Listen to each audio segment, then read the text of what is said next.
Dahil ang gusto na pangalain sa kaya ng mga natin, Panginoon, dahil ang Diyos, nagpapasalamat na Panginoon ang magiging hangani ay minulo mo sa araw nito, Lord. Kami, Panginoon, ay pag-isahin mo at ang gawin namin puli at pag-anis sa magaling sa espiritual at tuwahan ng Panginoon. Dahil ang Diyos ay magawa sa mga karumihan, Lord, sa aming puso, sa aming isip, ang sabi mo sa iyong mga salita, Panginoon, kasalanan ng karumihan, Panginoon ang siyang nagtatakip, Lord, sa iyong kung bakit, kung minsan, hindi mo mabili ang aming pangalanan. Gabi na Diyos, nanisip ko ng nagdugong namin na siyang pinagtubos ko, Panginoon, sa aming kasalanan. Pangunahan mo kami, Panginoon, sa awas sa iyo. Hindi nga kami dapat na maglala na iyong isa. Subalit, kami hindi magagawin. Binigyan mo kami, Panginoon, hindi lang isang pagkakaroon, hindi maraming pagkakaroon. Pag-aasa, hindi tayo natin ang salamin. Naging ang Diyos, salamat sa dahil ng pag-ibig mo. Sa oras na ito, pangunahan kami. Buksan mo, maraming espiritu ng Panginoon. Paunahan mo, Panginoon, sa bawat masasahan. Ng pagsamba, Panginoon, ay napakahalaga. Ikaw ang siyang maging Panginoon, ikaw ang siyang magpuli, ikaw ang siyang makilala sa oras na ito. Ilagay mo lang po ako, Panginoon, sa iyo ito. Lord, bilang isang malito, isa na tayo galing sa presensya mo, nagpapatunay, Panginoon, na masama ka natin sa oras. Dama namin, Panginoon, ay presensya, ay badal na Espiritu. Naging ang Diyos sa lahat, at sa iyong mga pangyayang mahal, ay sinasaway, Panginoon, ang lahat na nabibigay ng atin, nabibigay ng kalumpay, katawanan ng Panginoon sa pagiging ng iyong sa'yo. In the mighty name of Jesus, in the mighty name of Jesus, sawayin mo, Panginoon, ang lahat ng Espiritu, Panginoon, na nananais mo sa mga pangyayang pangalan ng aming Panginoon Jesus. In Jesus' mighty name, amen.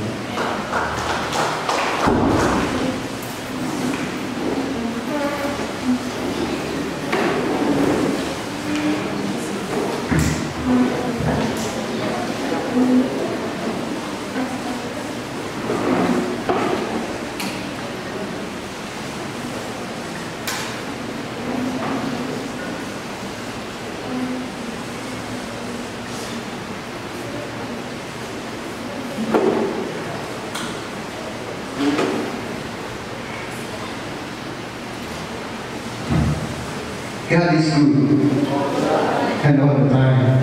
Amen. Amen. Hindi ko may paliwanag kung nararamdaman ko sa oras nito mga kamunan. Sa sobrang kagalakan ng joy na ibigay ng Diyos, sabi na sa sobrang galak, hindi mo may paliwanag, hindi mo may express.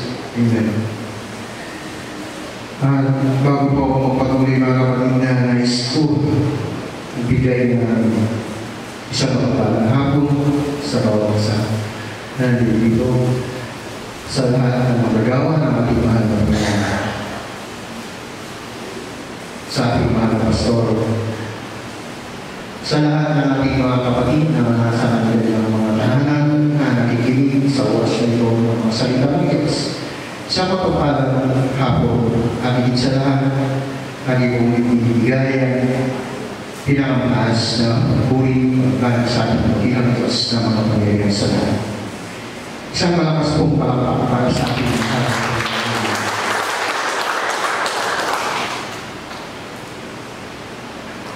Praise the Lord. Kumusta po mga kapatid na ating mamumuhay? Kumusta po kung saan po na linggo natin?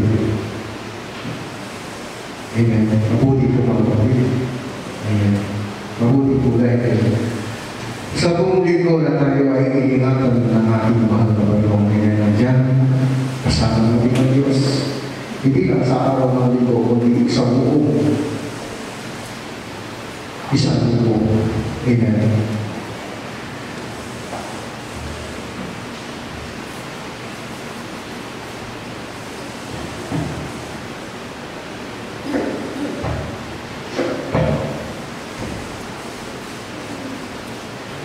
Sa natin pong Bible text sa oras na ito mga kapatid, ay natin pong makikita sa lahat ng Psalm chapter 42 verse 1. At ganito po mga kapatid ang nakasaad, the heart panted of the water, roots so panted my soul after thee. Sa Tagalog ang sabi niya, kung paano humihingal sa inyong pusa, ang usa sa pagkauhaw sa tubig ng mga batis, gayon humihinga na natin kaluluwa sa pagkasabi sa iyo, O Diyos. Amen. Ganyan kauhaw ang ating kaluluwa, sabi niya. Yung katulad ng pagkauhaw ng usa sa tubig ng mga batis, ganon daw yung pagkauhaw ng ating mga kaluluwa sa Panginoon. Amen. So, gano'n na lamang yung ating kagalakan, mga kapatid, sa tayo ay sumasapa sa Panginoon. Naramdaman natin ang presensya ng Diyos. Amen po mga kapatid. Hallelujah. So, ang ating pag-aaralan sa oras na ito, ay pamagat po mga kapatid na only God can fill the emptiness of your life. Amen. Sino po ang nakakaramdam ng emptiness? Yung parang mapakristyano o hindi kristyano nakakaramdam siya ng kanyang mga kapatid. Amen. Amen po. Subalit sa akin ang mga nakasunatan kapag nakakaramdam ka ng emptiness, yung wala kang kasapatan sa buhay mo, hindi mo totoong tinanggap ang Diyos. Bakit? Kasi ang sabi ng mga nakasunatan, sapat na si Kristo sa buhay mo kapag siya itinanggap mo. Wala nang labis, wala nang kulang. Amen. Yung emptiness na nararamdaman ng isang tao, mga kapatid, kaya niya nararamdaman niya dahil wala si Kristo sa kanyang buhay. Amen. Kasi sabi ng banal na kasulatan, sapat na ang Diyos. Sapat na nandito ang ating mahal na Panginoon. Kaya hindi tayo nakakaramdam ng emptiness sa ating buhay. Amen. Alam niyo mga kapatid, meron po akong isang kwento. Isang sikat na singer, hindi basta singer o Hollywood actress, singer. Pasensya po. Minsan natubulong yung aking dila dahil minsan hindi mo ma-express. So, mayroon isang singer, actress, Hollywood, na ito po ay pangalan niya si Whitney Houston. Maaaring ito ay pamilya po sa inyo, si Whitney Houston. Alam niyo mga kapatid, si Whitney Houston, sabi nga, isang short testimony ko sa kanya. Ang sabi dito, sabi niya, about Whitney Houston live testimony, sabi niya, first, public singing was a child. Simula, sa kanyang pagkabata, siya na po ay singer. Bakit? Si Whitney Houston ay isa siyang born-again Christian. Simula sa kanyang pagkabata, singer or makaawi na siya sa kanilang simbahan. Sapagkat yung kanyang mother na si Sissy Houston ay siya yung magtuturo sa mga choir. So, si Whitney Houston ay isa sa mga choir member ng kapatid. Subalit, masabi niya dito, Houston first started singing was a child at her family's church. Yung church nila, New Life Baptist Church, Baptist po sila ng kapatid. In Newark, New Jersey, yun ang lugar nila sa New Jersey, United States of America. While still in high school, sabi niya, Houston participated in her first professional recording session in the mid-1970s. So nag-umpisa si Whitney Houston noong siya ay high school na pumasok siya sa larangan ng pag-aartista o pag-aawit sa labas. Marahil si Whitney Houston ay meron siyang bagay na hinahanap sa kanyang sarili na hindi niya mawala. Dahil kapag na isang born-again Christian, tunay na born-again Christian, ang kapatid, wala ka nang hahanap, sabi na pagdalang na kasalanan. Subalit, siya ay naghahanap pa rin, wala siyang kabubutuhan. Walang kasapatan yung kanyang buhay. So, ang ginawa niya, lumabas siya bilang choir member. Umawit siya sa labas. Ayon sa kanyang testimony. So, nung siya ay una, sabi niya na napasali sa awitin siya nung na ay naging backup singer. Amen. So, dahil siguro sa kanyang kagalingan sa pag-awit, na-discover siya bilang isang magaling na singer. Amen. Alam niyo po mga kapatid, yung pangarap ni Whitney Houston, mapulpil niya, sabi niya, yung pangarap niya noong bata siya sa kanyang pagtanda. So, ang pangarap na inaasam niya ay kanyang napulpil. Sabi niya dito, 2011, Whitney Houston goal in life to fulfill her lifelong dream. Sabi niya. So, 2011 na napulpil niya yung kanyang pangarap bilang isang magaling na actress, singer, at Hollywood hit. So, kapag sa Hollywood, mga kapatid, hindi yan basta-basta. Amen. Maaaring magagaling talaga kapag nasa Hollywood na. Si Whitney Houston, sabi nga, ay pinanganak noong August 9, 1963 sa Newark, Jersey, United States of America.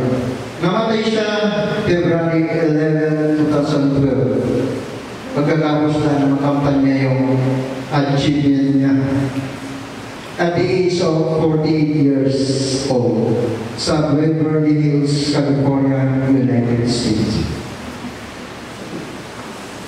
Whitney Houston sabi nga then, in fact, February 12, 2012, Houston died in Baghdad. Nadamnan si Whitney Houston doon sa isang banyo na nakaandusay doon sa Baghdad.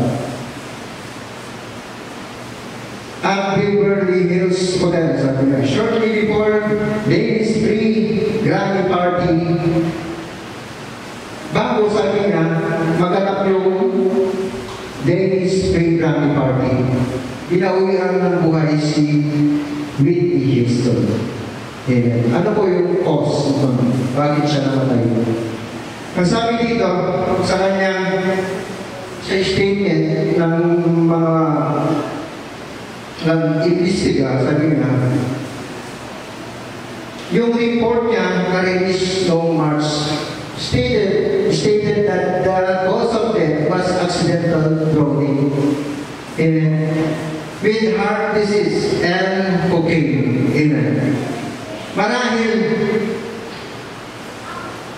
excuse me,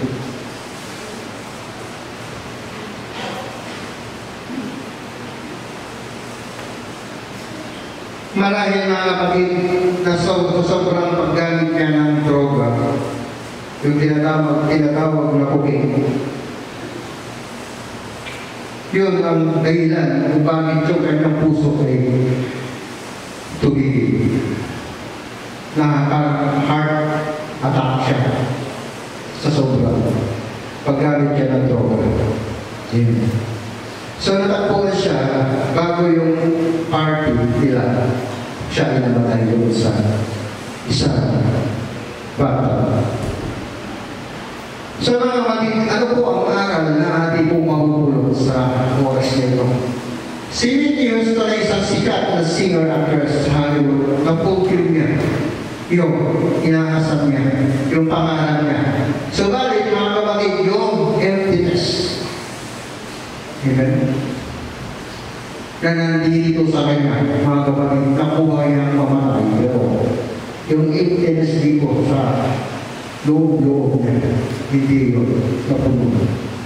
Amen? Nakuha niyo po, yung kasikatan niya, yung kayamanan niya, yung karangyaan niya sa kanyang buhay, hindi nakapagligtas sa kanya. Hindi nagbigay ng kasiyahan sa buhay niya.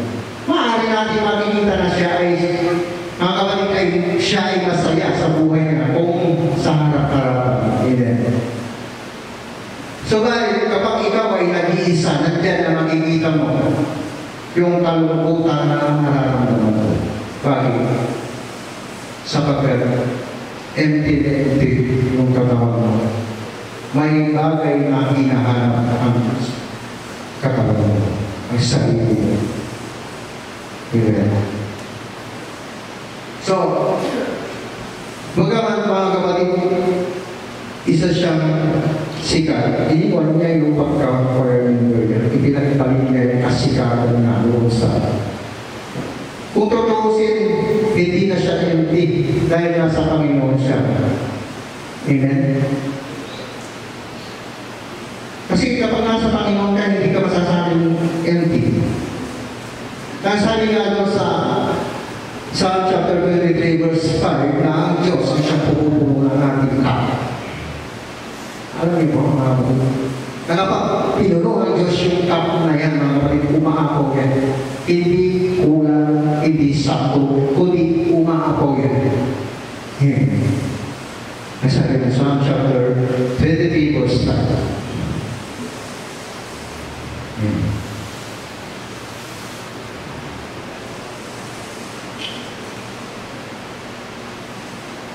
So, namatay si Whitney Houston na empty pa rin yung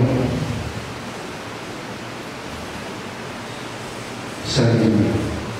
Hindi niya nakita yung kasabukan sa kanya hinahanap. Kasi naghangad pa siya na mas higit doon sa ibinigay ng Diyos sa kanya. Ang sabi ng Romans chapter 5 verse 5, and hope make it not ashamed because the love of God is shed abroad in our hearts by the Holy Ghost which is given unto us. Sabi niya, sa Tagalog, sabi niya, pag-asa ay hindi humihiya. Sabagat ang pag-ibig ng Diyos ay nabubuhos sa ating mga puso sa pamamagitan ng Espiritu Santo na ibinibigay sa atin. Yun yung pumupuno sa ating mga anak ng Diyos. Yung love of God na ibinubuhos ng Diyos sa ating mga puso sa pamamagitan sa bigay ng kanyang banal na Espiritu. Amen. Kaya nga kapag wala banal na Espiritu ang isang tao na ang sasabi mo na siya ay empty. Maraming kulang sa kanyang buhay. Amen. Pero kapag nasa sayo yung banal na Espiritu ng Diyos, mga kapatid, kahit dumaranas ka ng pagsubok, kahit wala kang pera, yung hindi ka nalulungkot dahil alam mo na ang Diyos ay nasa iyo. Amen. Naranasan niyo po yung mga kapatid. Iba yung nasa Panginoon ka kaysa doon sa wala sa Panginoon. Amen.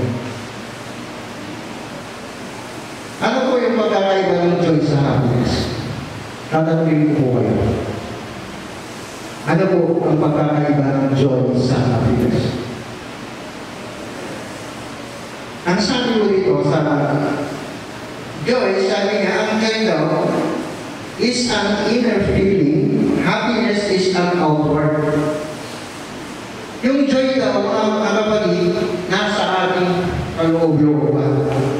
Yung happiness, nasa labas. Makikita mo yan sa physical appearance ng tao. Nakahin, yung may joy daw, sabi niya, the expression of joy, sabi niya, endures hardship and trials.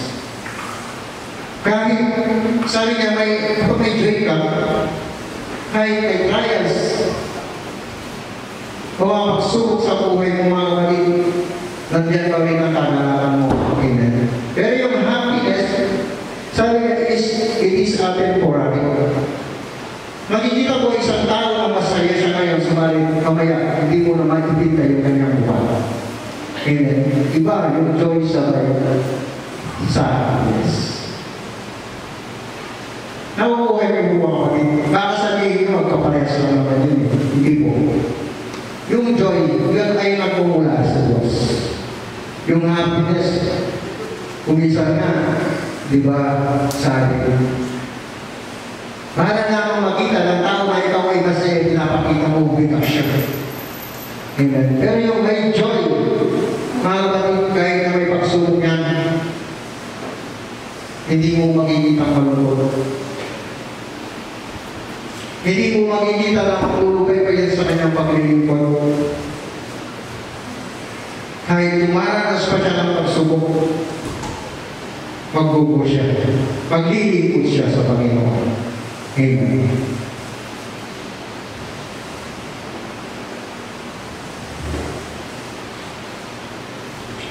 So, sabi ng mga Romans chapter 5 verse 5, yung Espiritu ng Diyos, siyang pumupuno. Yung banal na Espiritu ng Diyos, siya yung pumupuno sa ating buhay. Kung kaya may tayo ay may joy sa ating mga puso. Amen.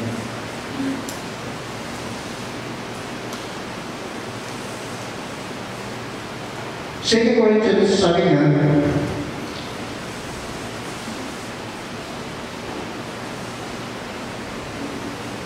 but we have this treasure in earthen vessel, the excellency of the power may be of God, and not of us. Sabi nga, taglay namin ang kakayahan ito sa mga sisidlang lupa upang ang dakilang kalakhan ng kapangyarihan ay maging mula sa Diyos at huwag mula sa ating mga sarili. Ano po ang sabi ng mga salita ng Diyos? Ang kapangyarihan daw ay mula sa Panginoon.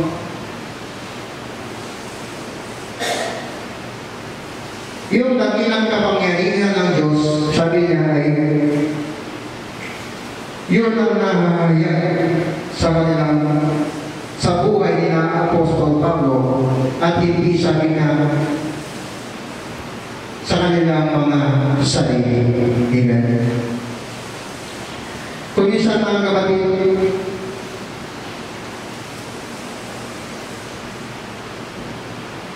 kumisan kasi inaangkin natin yung bagay na ginawa ng Diyos sa buhay natin. Katulad po mga kapatid yung nakita ko doon sa Facebook, nang sabi niya, siya ay nakatapos na yung achievement niya mga kapatid ay nakaptan niya. Nasabi niya doon, bakit sigat na lang? Bakit palaging sigat na lang ang napapapulihan? Sabi niya, ako naman ang ang nagpagod. Ako yung gumawa. Pero bakit sigat na lamang ang pinapupulihan, mga kapatid? Sabi ko, nalulutan ko ang tao na ito, hindi niya nauunawaan ang sinasabi niya. Inaangkin niya yung ginawa ng Diyos sa kanyang buhay. Siya yung pumuno sa kanyang sarili. Amen? Na hindi niya naisip na dahil sa tagumpay na kanyang nakamtan, ay yung Diyos na siyang nagbigay. Nakakaawa na sabi ko, nakakaawa na hindi mo alam ang sinasabi. Iniisog na lang ang Diyos. Amen. Na-imbis na siya ay magpasalamat sa Panginoon dahil na nakamtan niya yung tagumpay sa buhay niya. Ininsulto pa niya ang Panginoon. Hallelujah. Ephesians chapter 3 verse 9, sabi niya dito, at may pakita sa lahat ng mga tao kung ang pagiging katiwala sa iwaga na sa lahat ng panahon ay inilihim ng Diyos na lumalang ang lahat ng mga bagay. Ano po ang inilihim ng Diyos? Sabi ng banal na kasulatan. Yung lahat ng mga bagay. Bakit po inilihim yan ng Diyos? Para ang tao. Para ang tao ay hanapin niya kung ako ang kulang sa buhay niya. Amen. So, mapalad yung mga tao na binigyan niya ng kaunawaan.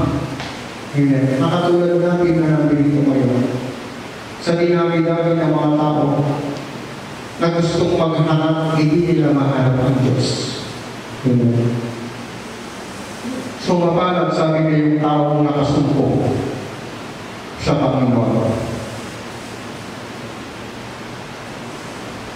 Kaya sabi niya, seek God. Hanapin mo ang Diyos. Hanapin mo yung pumupuno sa kakulangan sa iyong sarili.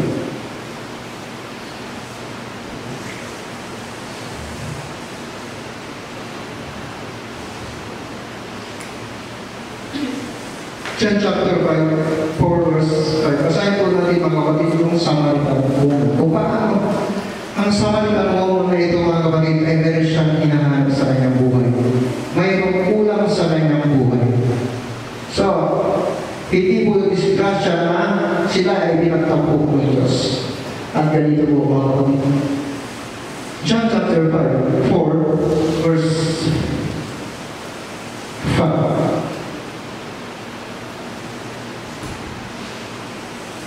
4 verse 5.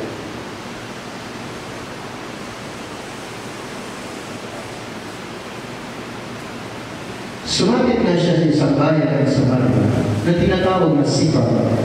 Malapit sa bahagi ng lupang ibinigay ni Jacob kay Jose na kanyang anak. At naroon ang balon ni Jacob. Si Jesus nga ang napapagod sa kanyang paglalakbay ay naupong gayon sa tabi ng balon. Mag-iikaanin na nga ang oras. Dumating ang isang babaeng taga Samaria upang umigib ng tubig. Sa kanya ay sinabi ni Jesus, painumin mo ako. Sapagkat napasabayan ang kanyang mga anak upang magsibig ng pagkain. Sinabi nga sa kanya ng babaeng Samaritan, paano nga ikaw na isang Hudyo ay humingi ng mainom sa akin na ako'y babaeng Samaritan? Sapagkat sa umiyong panahon ay mga kapatid ang Hudyo at ang Samaritan ay hindi po pwede mag-kausap sa panahon na yan. Sabi niya, nang aking ipag-usap ang mga Hudyo sa mga Samaritan, sabagot si Jesus at sa kanya sinabi, kung napagkikilala mo ang kaloob ng Diyos at kung sino ang sa iyo'y nagsasabi, painumin mo ako. Ikaw ay hihingi sa kanya at ikaw ay bibigyan niya ng tubig ng buhay. Sinabi sa kanya ng babae, Ginoo, wala kang sukat isalok ng tubig at malalim ang balon. Saan nga naroon ang iyong tubig ng buhay? Dagila ka pagpawaga sa aming amang si Jacob na siya ay nagbigay ng balon. At dito'y uminom siya at ang kanyang mga anak at ang kanyang mga hayop. Sumunod si Jesus at sinabi sa kanya, ang bawat uminom ng tubig na ito ay umang sa ganito, kalayo upang umigil pa.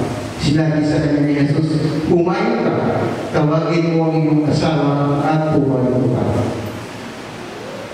na po, Brad, doon sa baba. Yan na lang. Verse 15. Verse 15. So, mga kapatid, dalawang karakter po ang nabanggit. Isang sa pagitan po para sa ating mahal na Panginoon. So, nang oras na yun, mga kapatid, nauhaw ang ating mahal na Panginoon. At dumako siya doon sa balon. Kung saan doon naman yung isang Samaritan. Ang sabi ng ating mahal na Panginoon, bigyan mo ako ng tubig. Subalit, yung Samaritan ay naiilang siya na makipag-usap sa ating mahal na Panginoon. Sapagkat tuntay ngayon, mga kapatid, hindi pwede mag-usap yung Samaritan na Pudyo. So, ang sabi ng ating mahal na Panginoon, balik po natin kapatid sa taas. Here. Ito na. Sabi niya sa 14, datapot ang sino mang uminom ng tubig sa kanyang aming ibibigay, hindi makukuha o magpakailangan. Ngunit ang tubig na sa kanyang ibibigay ay magiging isang balon na tubig na bubukan sa buhayan walang. Ito po ay sinasabi na ito yung magbibigay ng kasapatan sa ating kalooban. Yung sinasabi niya na emptiness, mga kapatid na nandito sa atin. Ang tubig ng buhay, sabi niya, kapag ito ay ininom, hindi ka na muling mabubuhay, magpakailangan. Amen. Subalit yung tubig na literal, kapag ito ay ininom mo, mga kapatid, mabubuhay ka pa rin. Pero yung tubig na ibigay ng Diyos, sabi niya, hindi ka na muling mabubuhay. So, iyon ang kasagutan ng kapatid ko sa mga tao na naghahanap na pagkapulo sa kanilang sarili. Yun ang kulang salita ng Diyos.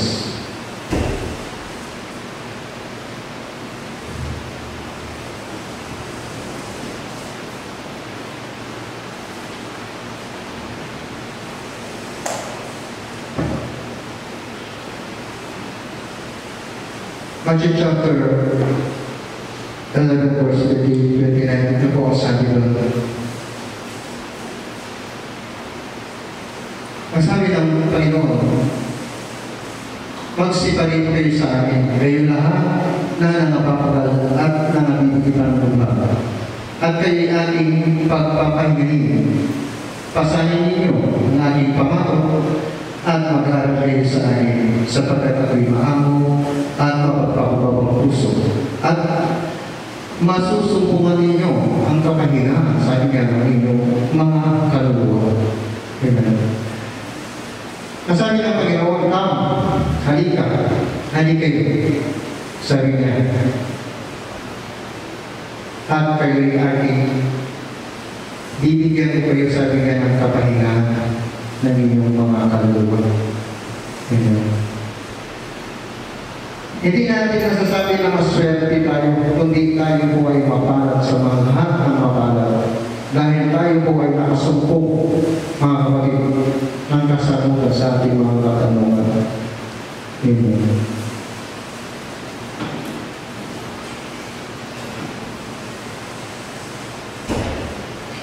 Kaya naman mga kapatid, yung taong nakakaranas ng emptiness sa buhay niya, hindi ito po tumanggap sa Kristo.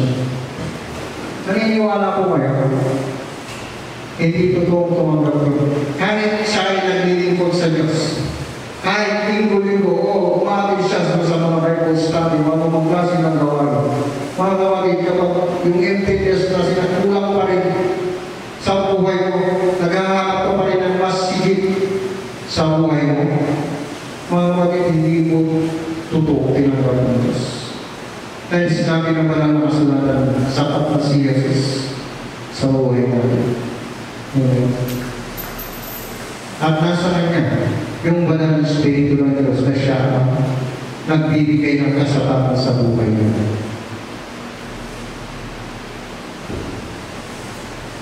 Come, sabi ng Panginoon, halika. Lumapit kayo, lahat ng kayo ay nakapapagod. At kayo ay bibigyan ko ng kapahingahan. Amen. At ang aming Panginoon, sabi niya siya yung Psalm chapter 23 verse 3. Nasabi niya dito ang aming, kanyang pinapauli ang aking kaluluwa. Pinapatubayan niya ako sa mga landas na katwiran, alang-alang sa kanyang pangalan. Siya yung taga-restore ng ating kaluluwa. Amen. At kapag sabi niya, nasumpungan mo yung Diyos na nagbibigay ng kabunuan sa iyong sarili. Ang sabi niya sa 1, Psalm chapter 1, chapter 23, verse 1, ang Panginoon sabi niya, ay aking pastor, hindi ako mangangailangan. Amen. Dapat ang Panginoon, sabi niya, yung pastor mo, hindi ka na mangangailangan, hindi ka na maghahanap ng anuman. Dahil si Kristo ay sapat na sa spiritual na mga kapatid, hindi po sa physical. Spiritual. Natural sa physical na kailangan kami namin yung mga bagay na nandito sa isang lugar. Amen. Ano sabi niya sa ito? Kanya pinahiga ako sa sariwang pastulan. Pinapatubayan niya ako sa sigi ng mga tubig na pahinga. Amen. Gano'n po kaganda, mga kapatid, na kapag nasumpungan mo ang Diyos, amen, nandun yung kanyang mga pangako. Kapahingahan ng kaluluwa. Amen. Nakatulad ng mga kapatid ni Yesu.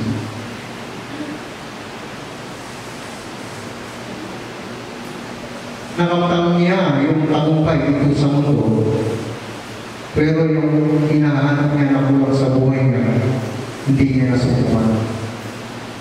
Samantalang noong siya ay bata pa, kilalang kilala niya ang Diyos sa buhay. Pinagpupurihan niya ang Diyos sa buhay. Subalit naghanap pa siya ng mas higit na siya ang nagpahamang sa kanya. Hindi siya nakontento sa ibigay ng Diyos.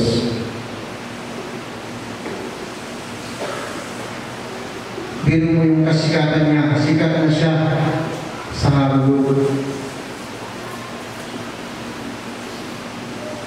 Nakuha niya pang mag-take ng mga drugs, okay, na mga kapatid para lang mag-user niya.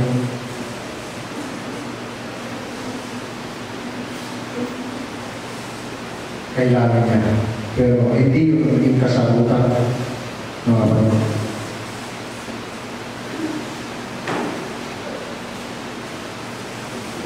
Nawala yung buhay niya na. Bagamat nakita niya yung katagumpayan sa buhay na, mga kapatid, siya pa rin ay hindi tagumpay. Yan. Sa kanya, pupunta. Nagtagumpay siya dito sa mundo, pero yung buhay na pupunta niya, musta niya yung mga kapatid.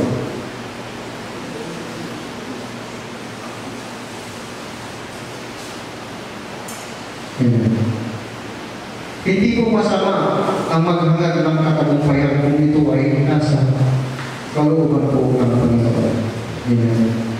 Sapagkat, ang sabi nga naman ng kasulatan ng mga tanungan ang lahat ng bagay dito sa mundo, mga kapatid, kung ang iyong kaluluwa ay mapapahamak, ano ang halaga ng iyong mga pinagpagura dito sa mundo?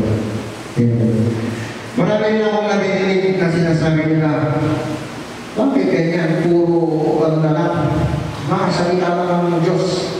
ang sinasabi niyo. Hindi ba pwedeng, sabi nga yung dito, yung buhay dito ay pag-usapan natin. Ganon ang kaisipan ng mga tao, mga kapatid na wala sa Panginoon.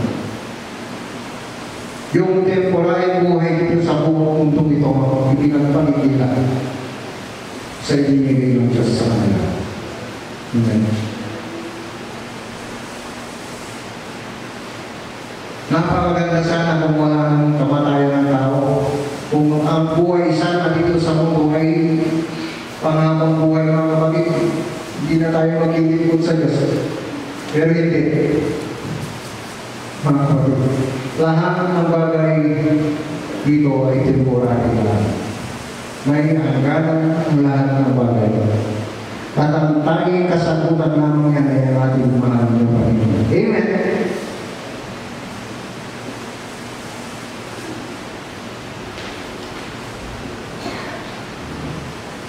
So mga kapatid, anong oras na ito? 5:20. Sa mga kapatid, puputulin mo na po ang mensahe. Punta na po tayo sa conclusion. At pwede na po nakapag po tayo ng oras. Conclusion na po tayo mga kapatid. Ang kayamanan at kasigatan ay hindi susi para sa kapunan, sabi niya, kakulangan, emptiness sa ating buhay. Kundi ang Diyos ang bumupuno ng lahat ng bagay. Matthew 11:29. Amen. Si Jesus ang kasagutan, mga kapatid, sa ating mga kakulangan. Siya yung bumupuno sa lahat ng ating mga kakulangan. Nawa mga kapatid, ang mensahe na ito ay naging pagpapala po sa bawat isa sa atin na hindi lang natin ito narinig, kundi ito naman ay natin may isa pamuhay sa ating buhay. Mga kapatid, at nawa mga kapatid, ang salita ng Diyos ay manatili po sa ating isip, sa ating puso.